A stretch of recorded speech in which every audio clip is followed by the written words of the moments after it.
The following program and contents, including the views and opinions expressed by the host and any guest speakers, are solely for informational and entertainment purposes. The views and opinions expressed are not endorsed or supported by Relmar McConnell Media Company, the X Zone Broadcast Network, their employees, affiliates, or advertisers. The host and guest speakers are solely responsible for their own perspectives, and their views do not reflect those of Relmar McConnell Media Company, the X Zone Broadcast Network, their employees, affiliates, or advertisers. The information provided in this program should not be considered as professional advice or as a substitute for professional consultation. Listeners and viewers are encouraged to form their own opinions and seek independent advice when necessary. Relmar McConnell Media Company, the X Zone Broadcast Network, their employees, affiliates, and advertisers hereby disclaim any liability for any claims, damages, or losses incurred as a result of the information presented in this program.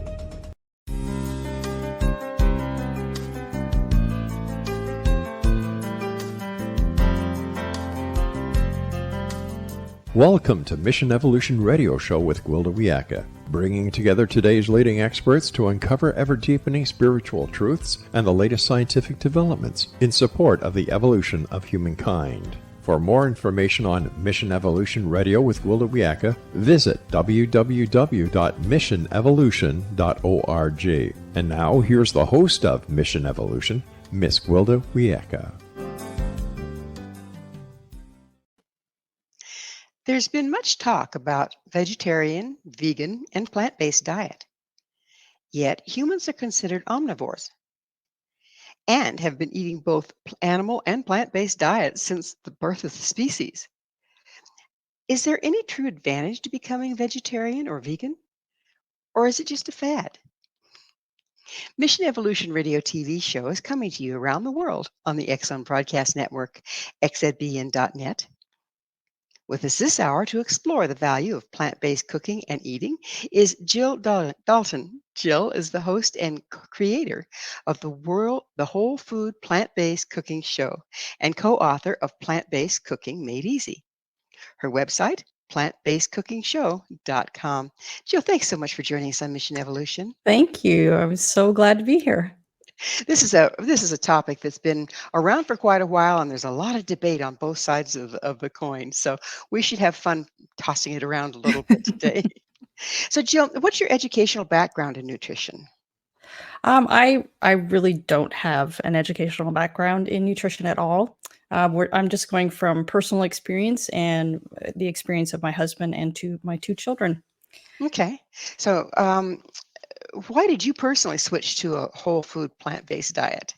I think it was right before I was turning 40, and my husband was also turning 40, and we just started having all these weird health issues. Like I was having heart palpitations, and I was having regular migraines and headaches, and just overall not feeling well, thinking, is this what 40's like? This is crazy. I've got a long life to live yet, and if it's going to be this achy and just miserable, I must be doing something wrong. And then my husband also got diagnosed with pre-diabetes, which was kind of a scary, we don't want to go down that road at all. So It was kind of a wake-up call. What have you folks been eating mostly until that time? We were kind of living off the land. We had a 10-acre sort of a farm. We had ducks and chickens and a sheep and a great big garden. So we were trying to live or eat as close to the land as possible, and all organic, grass-fed, all of that kind of stuff. But, we were just increasingly feeling worse and worse and gaining weight. So we're like, okay, maybe this isn't the answer. Well, it sounds like you're doing everything right, according to most people. Yeah, that's what we thought too. So what did you do first when you're getting ready to shift over? Where did you find your material? Where did you find the information? We read a book called Eat to Live by Dr. Joel Fuhrman. And yes, it was I've had him on the just, show. it just blew our mind, really. I mean, I think we just didn't know how bad off track we had gotten. And we read that book and we were like, wow, how did we not know this? And we just jumped in 100% right from the beginning. Did you have any healing crisis, if you will? I know a lot of people when they drastically change their diet, particularly if they're having, some symptoms, kind of go into a healing crisis where they feel worse before they feel better. Did you have any of Oh, that? not at all. I mean, I think it was that day really when we changed. And the first week, the first 2 weeks, we were just like, how can this be? We were feeling so good, feeling so light. The pounds were just melting off, and we weren't extravagant exercisers. We probably walked about 2 miles every day, and it wasn't like a hard, fast paced. We were just kind of strolling along. And so, yeah, we didn't go through any kind of like withdrawals or detox. We just felt great and our skin improved immediately, our eyes, body odor, all of these random things that, you don't really think that much about that it's connected to your what you're eating. So, what changes did you make? So Dr. Joel Furman, he suggests well, I mean, there's different ways of doing it. You can just kind of dabble your feet a little bit, or you can jump right in. We wanted to just, we're crazy people. We're big leapers. We just went all in and said we're going to get rid of all this stuff out of our fridge, so there's no temptations whatsoever. So yeah, we just started eating a lot more raw vegetables, salads, cooked vegetables, uh, front loading our meals. Like breakfast was our biggest meal of the day, of course, because that helps you stabilize your glucose for the rest of the day. So yeah, it was just a lot of oatmeal in the or we've changed now to eating buckwheat. We feel better eating buckwheat groats instead of oats in the morning, and a lot of fruit, a lot of vegetables, and a lot of dessert. We are big dessert fans, so I wasn't willing to give that up. I'm like, life is short, right? So we found recipes for really great desserts, and we're super happy. So, before this, you were eating desserts with refined sugar. Is that Right. correct? Right. And so, then what was the change there? You said you're still doing desserts, but you've changed. Yeah. Yeah. So yeah, before, my desserts of choice are always baked goods because I come from a baking family. Mhm. So it's white flour, sugar, butter, oil, all of those things. And that all pretty much had to go. So I started transforming the recipes that I knew into like gluten-free and very healthy recipes. So I use mainly oat flour and almond flour, and I don't use eggs anymore. You can use flax eggs, which, it's a very simple process. And instead of using refined sugar, I just blend dates into whatever liquid is in the recipe. And it's a great sweetener because it's still got all that fiber intact, doesn't spike your glucose. It's great. So it sounds like a lot of the problem you were dealing with was your flour-based stuff. Were you before when you were using wheat flour? Was it non-GMO or was it just what you get off the shelf? Yep, just regular off the shelf. I wasn't doing any kind of organic, but my husband was already gluten, sensitive, and my daughter also was gluten sensitive. Probably not intolerant, but they just didn't feel well and just felt bloated all the time. So we knew we probably had to eliminate that too at first. Yeah. So it sounds like that's one of the big changes. Not even so much the meat, is the sugar and the refined flours and the GMOs and the Yeah, yeah. non-organic. Yeah, because it's kind of in everything, but we were pretty big meat eaters. Our neighbor was running cattle on our land at that time, so we had to deal with him to let them graze, and we would get half a beef every year. So we were eating meat pretty much 3 times a day. So Did how did he raise his cattle? Did he send them to a feedlot once times to fatten them up before he butchered them, no, or this how is did he do it? purely grass fed. We were living in New Zealand at that time, and they Mm, do a lot of grass fed kind of yeah, they've got the grass. yeah, they've got plenty of pasture land. So Right. yeah. Okay. So you were doing all the right things as far as the beef went, but it still wasn't working real well for Nope. you, Nope. apparently. Our Okay. cholesterol was high, everything. All Mm. the markers were bad. Bad, bad, bad, bad, bad. Yep. Okay. So why do you use the term whole food plant-based instead of vegan? Um, Vegan is great. I'm a huge believer and, a supporter of people going vegan, but that doesn't necessarily mean healthy. I mean, there's plenty of vegan junk food out there. About any food that you are in love with, there's a vegan alternative, like the Impossible Burger. Sure, they taste great, and it's, hard to believe that they're plant-based or vegan, but, they're still full of a lot of oils and not saturated fats. French fries and vegan ice cream, it's still loaded with sugar, loaded with salt, all that stuff. So it doesn't necessarily mean healthy. Whole food plant-based means, you're filling all of your meals with more fruits and vegetables, whole grains, and healthy proteins like beans and tofu. Are you paying attention to the GMO and the organic piece? Hmm. Absolutely. So, from what you're saying, a lot of people have this idea that if you go into a health food store and get it there, then you're doing good.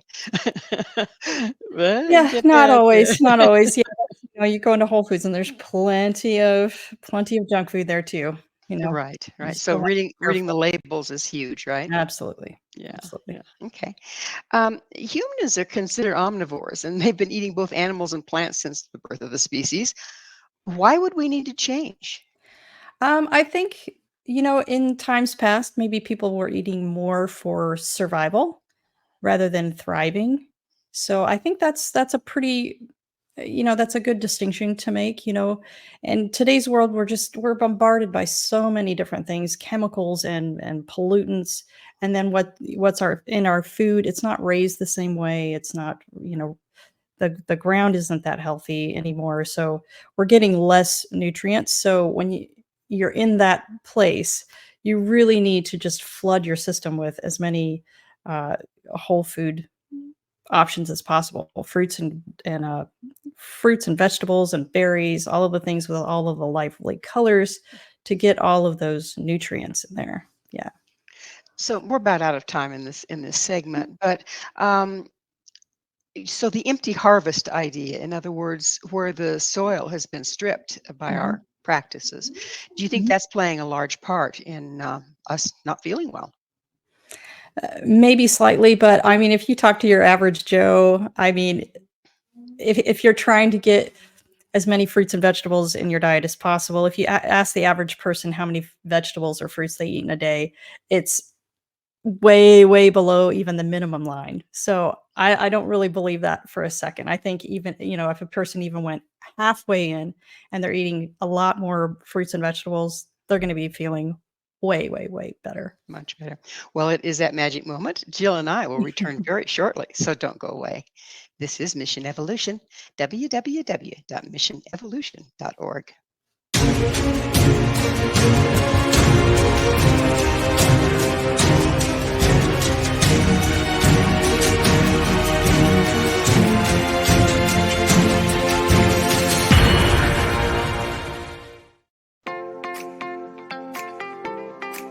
Are you interested in evolving with the times and becoming all you can be? Don't you wish there was one place to find the latest information to help guide you through the process? I'm Gwilda Wiyaka, host of Mission Evolution Radio TV. Join me on my mission to find the latest evolutionary knowledge and tools. The guests on Mission Evolution are leading experts in a wide variety of divergent topics, including allopathic, holistic, and integrative medicine, epigenetics, enlightenment, quantum physics, meditative practices, environmental issues, spiritual evolution, trauma healing, and so much more. Mission Evolution Radio TV is aired worldwide through the X-Zone Broadcast Network, X-Zone TV Channel 32 on Simul TV. You can enjoy our archives of radio or TV shows with our compliments at www.missionevolution.org. Come see the amazing lineup of guests and topics. With more than 200 episodes to choose from, you're sure to find what you're looking for. Visit www.missionevolution.org.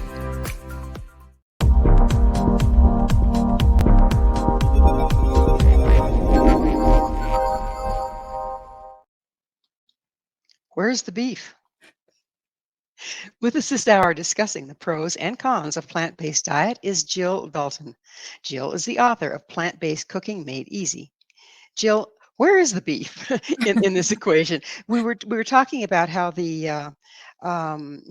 traditionally we are omnivores, but is there something about our lifestyle that's made that not work in addition to just the way the food is raised? Hmm. Wow, that's a good question. I think, in today's world, maybe in times past, people were eating and hunting for their animals, so it was more of a wild situation like that where the animals are much more healthy. But now it's all CAFOs and chicken factories and pig farming. I mean, we're here in North Carolina, so we've got the pig farms and the chicken farms, and it's horrible. I mean, if I think if your average person saw how our meat was raised, they probably wouldn't eat it because it's horrible. It's horrible. And we really don't need to be eating it because the way they're grown now also is for super fast growth, which means a lot of fat, and all the when a cook will tell you, you want a lot of marbling in the meat, that's a lot of cholesterol and fat that we don't need to be eating all of that. And how when they're in a CAFO, they're fattened up in the end by, they feed them a lot of corn, which cows should never be eating corn. So it's just, I mean, I'm also aware of the fact, that just because they're grass fed or organic it also doesn't mean that it's great for your body. It really isn't. We don't really need that anymore. Well, we have generations and generations and generations of Mhm. um, breeding the animals to produce more and not, instead of letting life Exactly. take care of it and then going out and harvesting um, in the season, elk or something that doesn't have all that much fat. So I can Right. certainly see how it's our practices more than or as much as what we're eating.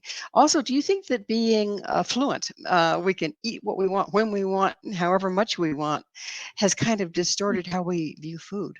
Yeah, definitely. I think, most people probably eat more for comfort than necessary, for needs. I mean, there is a large population of people in the world that are going hungry and don't have those options. But for the most part, in developed countries, I think we eat in excess in every way, and no one wants to be told you shouldn't eat that much or you shouldn't eat this or that because it's not good for you. No one wants to hear that because we live in really stressful times and we want to eat for comfort. We want to feel good, But it's just this trick of our mind that we think, oh well, I'm doing this to treat myself, but in the long run, it's having a really negative effect on your health. Maybe it's helping your mental health momentarily, but it's not helping you for longevity. So we're kind of looking maybe at food addiction as well. For sure. Mhm. Speaking of which, how did your children take to the new diet? They really didn't have a problem. We told them they didn't have to do it. We just said, we're going to do this, and if you're not interested, that's fine. But certain things, if you want that, you're going to have to get it outside of the house. I'm not going to be bringing it in the house or buying it anymore because the temptation is just, that if it's in the house, it's going to go in our mouth.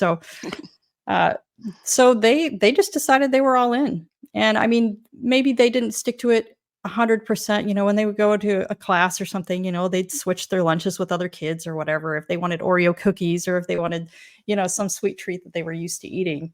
And that was fine with us, that was completely up to them. But they actually really enjoyed it and really enjoyed the food. We figured out how to make things taste amazing.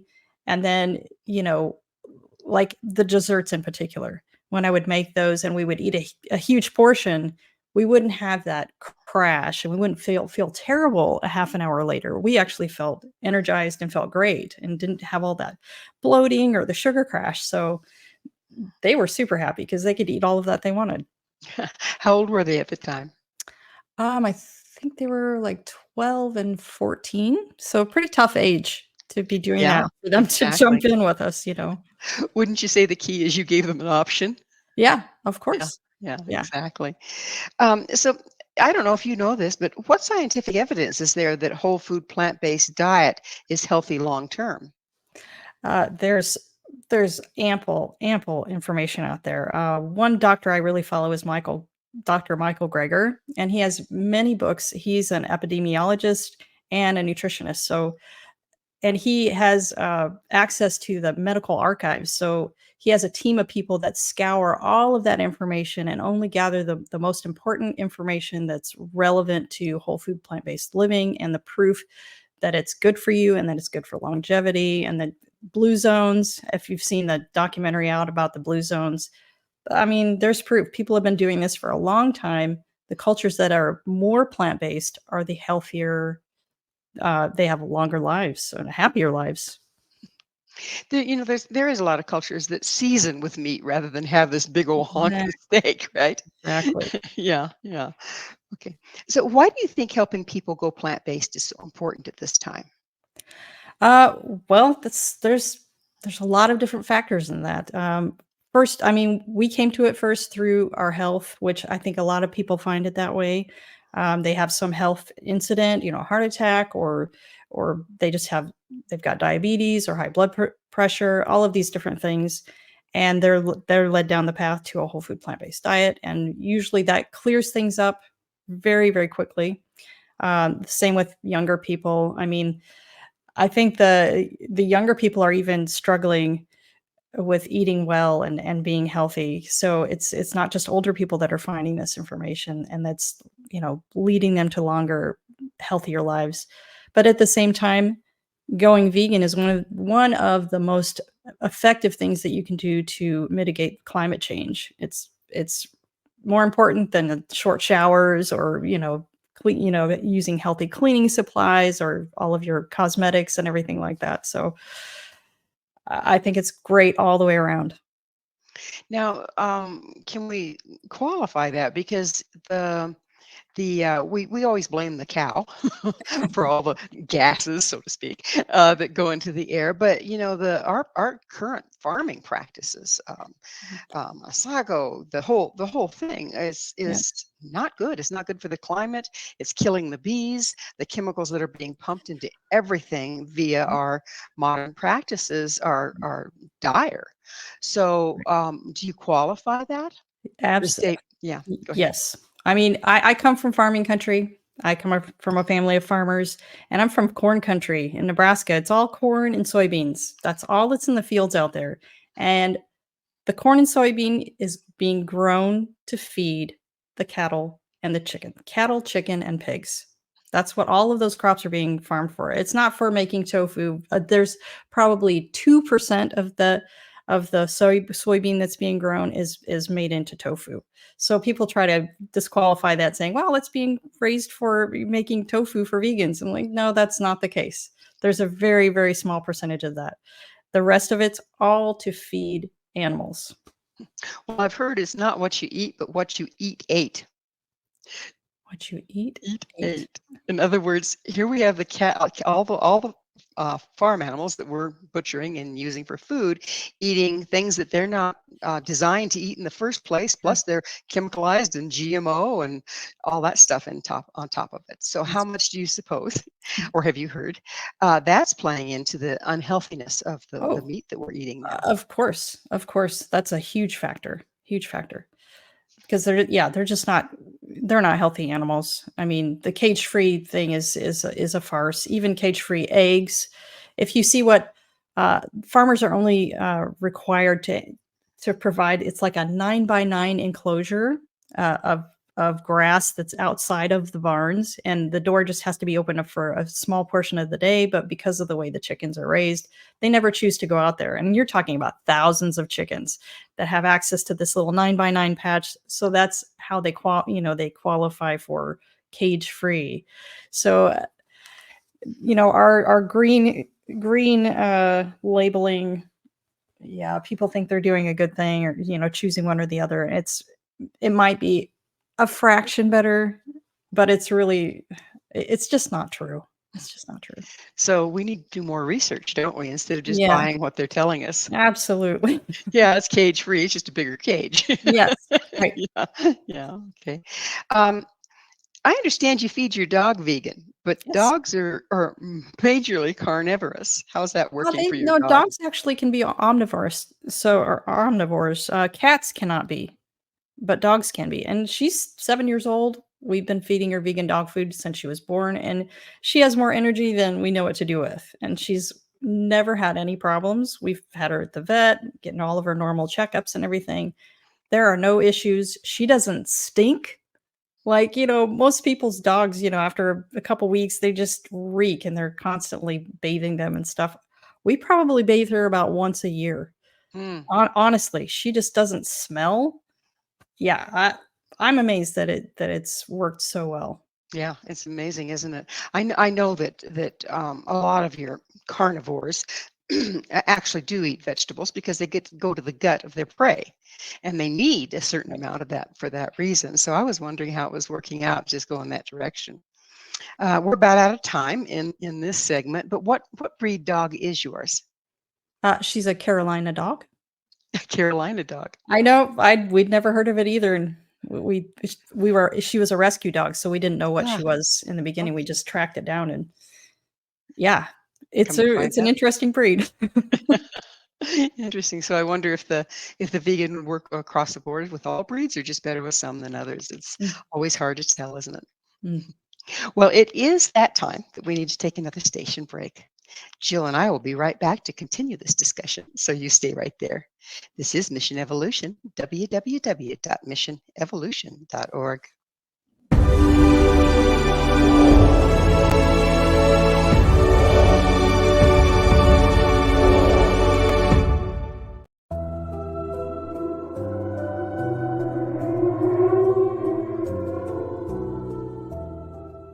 Welcome to Haunted Indian River County by Larry Lawson. Indian River County is an idyllic vacation spot on Florida's east coast, not far south of Cape Canaveral.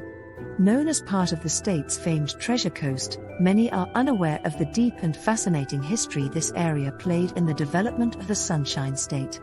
Also lost among its visitors and residents are the chilling stories of the hauntings that accompany this rich history.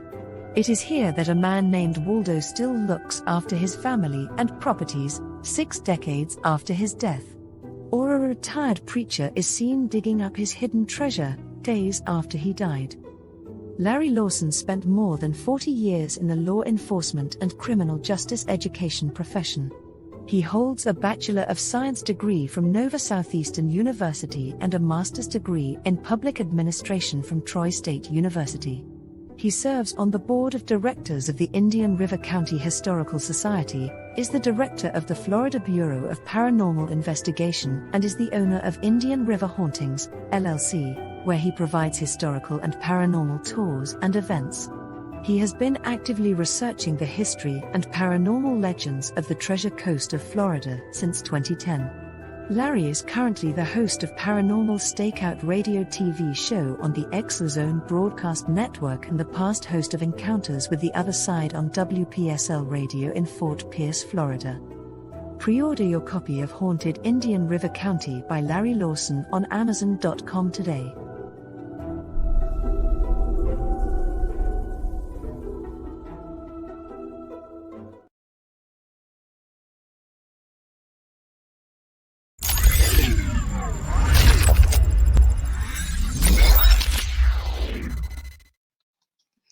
Is it the cow or the how? This is Mission Evolution, missionevolution.org. With us discussing the sustainability of our farming and ranching practices is Jill Dalton. Her website, plantbasedcookingshow.com. Jill, we had started to get into this topic a little bit, but I'd like to go into it a little further with you. We were talking about how the practices, the farming and the ranching practices are part of the dilemma here as far as our food being healthy. Do you think, or have you heard that there is a way to get around all the breeding and GMOing and all the stuff that they're doing to animals today? And if so, is it effective? No, I don't believe it at all. I think people in general, the numbers of people eating meat and the amounts of meat has been increasing steadily for many years, and the last couple years in particular, the levels have just skyrocketed. So it's a supply demand thing. there's no way to keep up for the demand Mhm. with the demand for meat without using the CAFOs and stuff like that. It's just not sustainable at all. Yeah. And then how about the problems that we're having with all the chemicals that are put on the crops and the artificial fertilizers and the stripping of the soil? How does that play in with the plant-based Sure. diet? I think, farmers could definitely be doing better, using less harmful things. But overall, I mean, all of those crops are being fed, being used to feed meat, cattle, cows, pigs, uh, chickens. So if we just cut back or get rid of, if I mean, I would suggest a lot of people just go vegan or go plant-based, it'd be better for the world in general. But even just changing one meal a day makes a huge effect on the worldscape of, the effects of farming and the demand for the meat. So, less meat needed means there's less crops that need to be raised to feed that meat, which means less pollution. I mean, it's just like a exponential kind of number. But don't they use the same practices on people food, on people fruits and It, vegetables? it's not nearly the result. I mean, there still are vegetables that are being grown not organically, but the percentage of that in comparison to the amount of cropland it takes to feed the meat. I mean, there's plenty of documentaries out there that show how much land it takes to feed 100 people vegetables versus 100 people it takes to feed people meat. And how much water, how much land, the crops. It's not even comparable. We're talking about maybe 0.5% of the food that vegetables that are grown for humans to what's being grown for feeding cattle. Feeding cattle and whatnot. Yeah. So, do you consider, apparently, you consider a plant-based diet to be better for the planet? I think we've pretty much gone into Yeah. why. um, do you think that if we were to, like you say, simply cut back and go back towards using meat as a seasoning versus the main course, that should help exponentially, shouldn't it? Absolutely, exponentially. I mean, I'm a huge fan of just getting rid of it altogether, but I know it's really difficult for people, to begin with. But yeah, if you're just using it, you're having, beef maybe once a week, fish once a week, chicken once a week, that kind of deal. I mean, the numbers would change everything. That just doing that would change everything. Well, it sounds kind of like a win-win from what Yeah, you're telling me. It'd be healthier for the planet and healthier for us. absolutely. So, if we're looking at moving in this direction, what are the best resources that you found? So Eat to Live by Dr. Joel Furman. He's been doing this for a long time, as well as Dr. Michael Greger. They both have several books.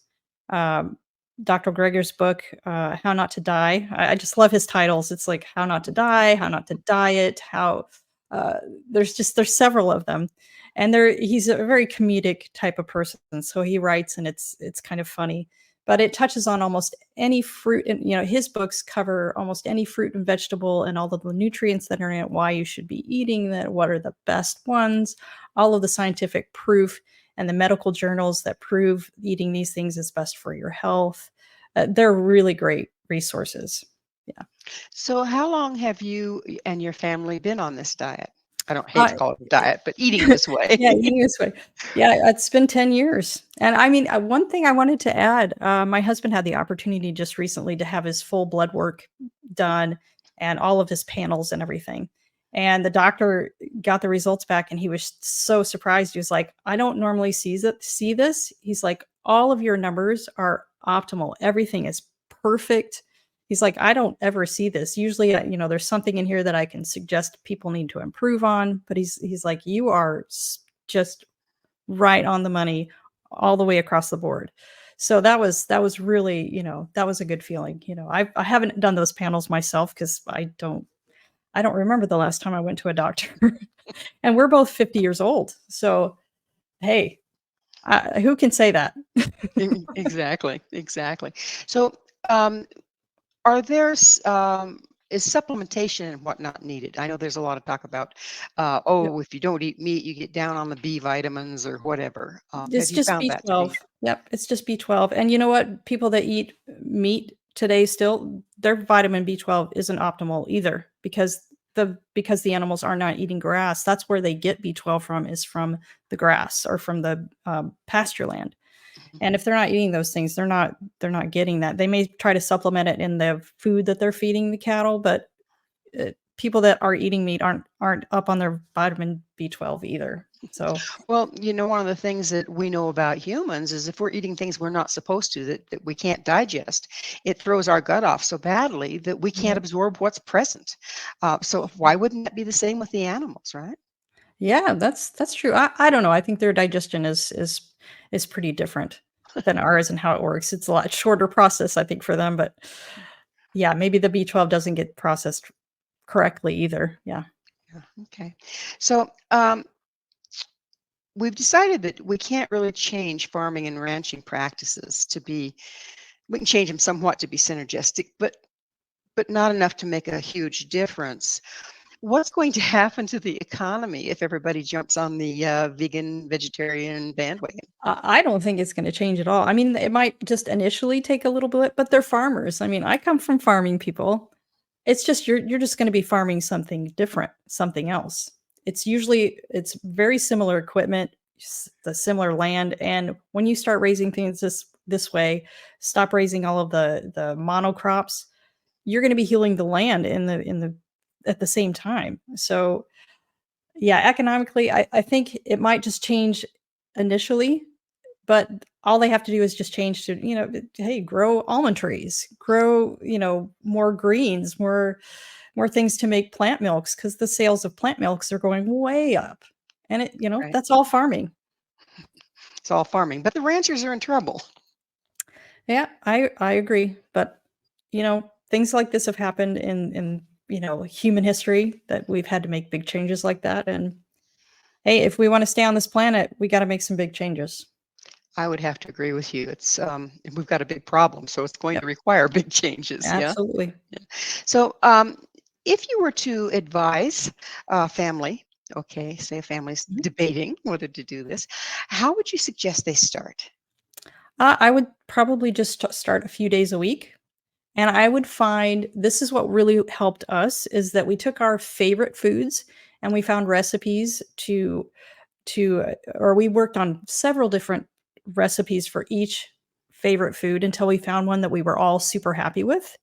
And we just started there with just a handful, because if you talk to anybody, they usually have a repertoire of maybe 5 to 10 recipes that they use and are just in normal rotation, right? So you start with those and you just take a couple of them. And as you go along, you're going to fall in love with it. You're going to be feeling better, and it's going to encourage you to eat more like that. And you're going to say, "Oh, well, we could probably do this every night of the week, not just two." So, I would suggest doing that. What about people that hate to cook? I mean, we have a whole fast Oh, food thing going on out yep. there because people hate to cook. Oh, there's plenty of meal delivery services out there. We've gotten First Seed. That's an Indian food type of delivery and their food is amazing. Whole Harvest, Splendid Spoon. There's so many out there. So if you don't like to cook, they've got it covered for you. No problem. That's the good news, because I know Yeah, a lot of people they're just too busy or whatever yeah, else. right. But does that compromise the nutrition when you're No, doing no. a prepackaged or a No, these companies, the ones that I just listed, there are some out there that maybe aren't as healthy. I'm not sure. I don't know of those companies, but these ones that have done all of the scientific research, and each meal is designed optimally for all of your nutrients. So they're great. But what I was thinking about is like, are they frozen? Mhm. Every Yep. time you do that, you start to lose some nutrition for sure. Yeah. Yeah, they do come. Well, one of them is just vacuum packed. Um, and it's in a cooler box, but it's not frozen. The other two, Splendid Spoon does come frozen, and so does First Seed. Um, but if you're comparing, apples to apples here, if you're trying to, base that on the frozen nutrition, like thawing it out, it's going to lose nutrients. From what you were eating before, if you're replacing it with this, it's still way healthier than what you were doing before. So those worries are very minimal. Got to start somewhere, right? That's right. Right. And if it doesn't fit with your lifestyle, you're not going to stick with it. Yeah. Right. You know? Right. Well, it is time for us to take another station identifier. Please stay with us as Jill and I continue to explore vegan versus omnivore. This is Mission Evolution, www.missionevolution.org.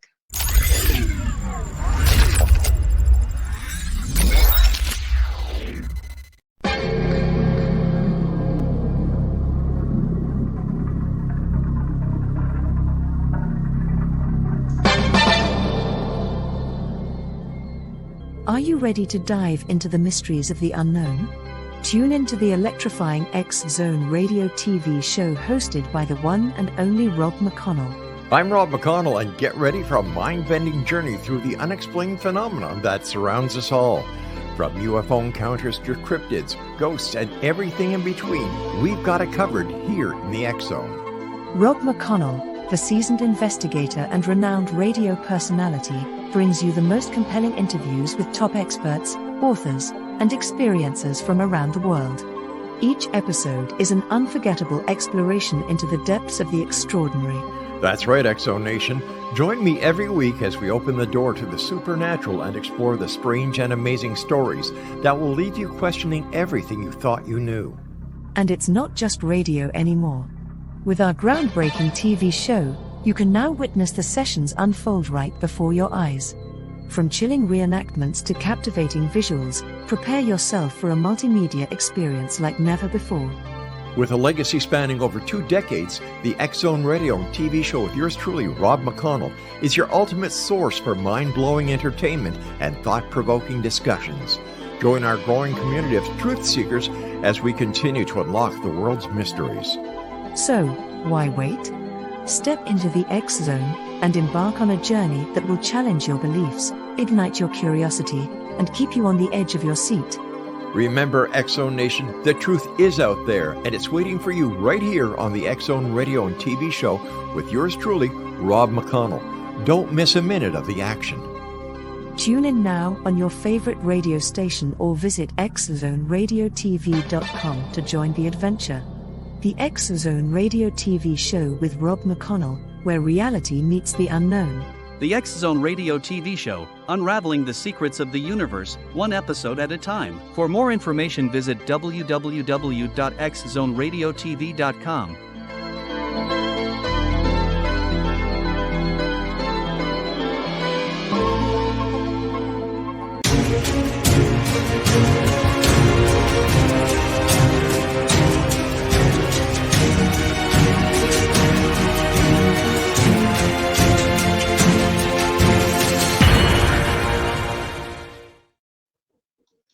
Eat your vegetables. Do we have to sacrifice taste for health? This is Mission Evolution, missionevolution.org. We're continuing our discussion with Jill Dalton, her website, plantbasedcookingshow.com. Jill, now that brings us to the thing that I think that you've really dedicated a lot of time is how do we make all that big pile of vegetables something edible? Because that's a good one, right? Yeah, yeah, if it doesn't taste good, people aren't going to eat it. Absolutely. And I will testify to that for sure, because I love to eat. That's my favorite pastime. So if it doesn't taste good, I'm not going to eat it either. So yeah, I've spent many years on taking just about any I mean, I am American, so most of our cuisine is based around that, but I do have a lot of international ones also. But I've taken most of the favorite foods of Americans, the desserts and the breads and mains, everything, and made delicious versions of them. And, if proof is in the pudding, right? If you listen, you see the comments from our show, most of them are good. People love the food. So tell us a little bit about your show. So we've been doing this for almost 10 years. And we started really because of that reason. We were struggling to find foods that tasted good to us, or recipes that tasted good to us, that qualified, that didn't have eggs, didn't have butter, no refined flour, refined sugar. And then we went on to doing oil-free and no refined sugars. So yeah, we just started there. And we didn't intend to make a show out of it in the beginning. We were just making recipes, and my husband he's a web developer by trade. So he just said, "Well, what do you think about YouTube? What do you think about trying it? Just doing one episode and putting it out there and see what happens." And we did that for the first 3 years. Our following was pretty small, and I'm not really sure what kept us going at that point. Maybe it was just comments from people just being so happy that we were doing what we were doing and showing them how to cook well and eat delicious food. And so we just kept going, and after a while, it became profitable. Well, I'm glad you're doing it. I mean, that is the major problem. It's like even if you have a cookbook, unless you can really see it happening, okay, Right. and this is totally foreign to you. I Yeah. mean, I was brought up as an excellent cook. I got recipes from all over the world because I grew up all over the world. Wow. But, oh my gosh, they're all based in wheat and, Yeah. all the Right. things that, I personally can't have, Mm. that I found out. And so then you have to start all over again. Right. Right. Yeah. So And you have to relearn from scratch, really. exactly. So what can you say to encourage those of us out there that are going, I spent my whole life learning how to make this Right. taste good. Now you want me to do what? Right. Yeah. It is daunting at first. I mean, from experience, my family or my parents, and sister and brother, none of them are plant based, and they struggle with things like that, things that they shouldn't be eating, but they just can't wrap their head around cooking in a different way. So, yeah, it's just step by step. You learn. One of the first things you learn is how to cook or like stir fry things without oil. We just use a little bit of water, and it works like a charm. And oil is a huge inflammatory thing, and it's loaded with unnecessary calories. 1 teaspoon or tablespoon is like 190 calories or something like that. And who only uses 1 tablespoon of oil? Come on. I mean, glug glug glug. You see the cooking shows, and I'm like, oh my gosh, that was a lot of oil. Ah! But So there yeah, are it's certain just like taking small steps and learning just different things. Salad dressings, being able to make a really tasty salad dressing, which I have tons of recipes for salad dressings, uh, is going to keep you eating those salads. If that salad dressing doesn't taste good, you're not going to want to eat a salad. exactly, You know. exactly. We gotta cover it up with something, right? I It's my understanding that there are certain oils that we absolutely need for our brain to function and everything else. Are you familiar with which ones those are? Fats, healthy fats, not oil. They don't have to be oils now, Okay. fats. So avocados have, it's your omega 3s mainly is what we're needing. The omega 6s we have, especially in America, we have a imbalance of the omega 6 and omega 3. We have a skyrocketing amount of omega 6, which causes inflammatory response and all kinds of problems in your body. So we need more of the omega 3s, but that comes from flax meal, it comes from chia seeds, walnuts, all nuts and seeds and all avocado. There's plenty of healthy fat out there. You're not going to be suffering for those things at all. You just have to educate yourself, yes? Yes. Right. And don't trust the advertising to do That's it. right. Turn those commercials off. Turn them off. So, when you're starting to cook in this way, I mean, it isn't there a lot of trial and error and flops? Well, for me, yes. But that's what, I'm like, you know what? Come to me. I put out the show after I've already made all the flops. I've made all the mistakes for you. You don't have to do that. You don't have to experiment with it. My recipes are tried and true. And I mean, there's plenty of other people that I know and trust their cooking also. So there's plenty of plant-based uh, cooks out there and chefs that have online presences and cookbooks. So there's plenty of people that have already done that work for you. You're not alone. You don't have to do it by yourself. This is the good news. Yeah.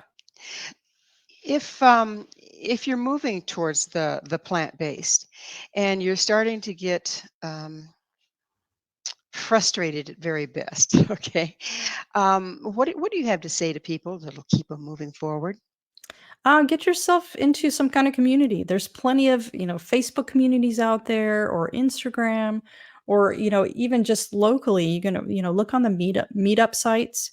There's plenty of communities of people out there that are doing exactly what you're doing, struggling with the same exact things.